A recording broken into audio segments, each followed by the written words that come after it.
জিহাদ, সব ঠিক আছে তো? তোমাকে অনেক চিন্তিত লাগছে। আমি আমি সোশ্যাল মিডিয়া চেক করতেছিলাম, তখন আমি একটা ঘড়ির বিজ্ঞাপন দেখতে পাই। সেখানে 80% ক্যাশব্যাক ছিল। তারপর আমি ভাবি এটা কিনে বাবাকে গিফট দিতে পারবো। এই ওয়েবসাইটে ক্যাশব্যাকের অফারের জন্য কার্ডের ডকুমেন্ট চেয়েছিল। আমি বাবাকে না বলে বাবার কার্ডের ডকুমেন্ট দিয়ে দিই। ওহ না, তারপর কি হয়েছিল? যখনই আমি ডকুমেন্ট দিয়ে দিই তখন টাকা কাটা শুরু হয় আর মেসেজ আসে অফার নট বেল। আমি অনেক চিন্তিত, যদি ওরা আমার বাবার ব্যাংকের ডকুমেন্ট নিয়ে অপব্যবহার করে আমার কি করা উচিত? এটা অনেক রিস্কের জিহাদ। প্লিজ নিজের মা বাবার সাথে কথা বলো। আমার মনে হয় তারা খুব তাড়াতাড়ি কোনো অ্যাকশন নেবে। ঠিক আছে মামা, থ্যাঙ্কস, বাই। জিহাদ, তুমি কি ঠিক আছো? হ্যাঁ মা, কি হয়েছে? তুমি সব সময় মোবাইলে বিজি থাকো আর অনেক কম কথা বলো। মা, আমি তোমার সাথে কিছু কথা বলতে চাচ্ছি। আমার মনে হচ্ছে আমি ভুল করে ফেলেছি।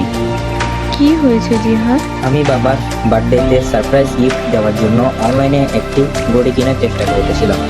সাইটে কার্ড ডিটেলস চেয়েছিল আর আমি বাবাকে না বলে কার্ডের ডকুমেন্ট দিয়ে দিই। আর ডিটেলস দেওয়ার সাথে সাথে পেড হয়ে যায়। হাই রত্না, আমার মোবাইলে এখনই ব্যাংক থেকে টাকা কাটার SMS এসেছে। তুমি আর জিহাদ কি কিছু কিনেছো? হ্যাঁ, একটা ভুল হয়ে গেছে।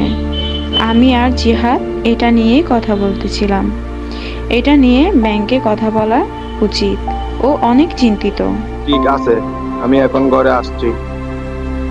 বাবা এক্ষুনি ঘরে আসবে, চিন্তা করিও না। যা সমস্যা হয়েছে তা সমাধান হয়ে যাবে। হ্যালো, আমি পুলিশ স্টেশন থেকে বলছি। কি আমি উপকার করতে পারি? আমার ব্যাংক কার্ডের প্রয়োগ করে একটা খারাপ লেনদেন হয়ে গেছে। ঠিক আছে, অপেক্ষা করুন, আমি সাইবার কর্মচারীকে দিচ্ছি। হ্যালো,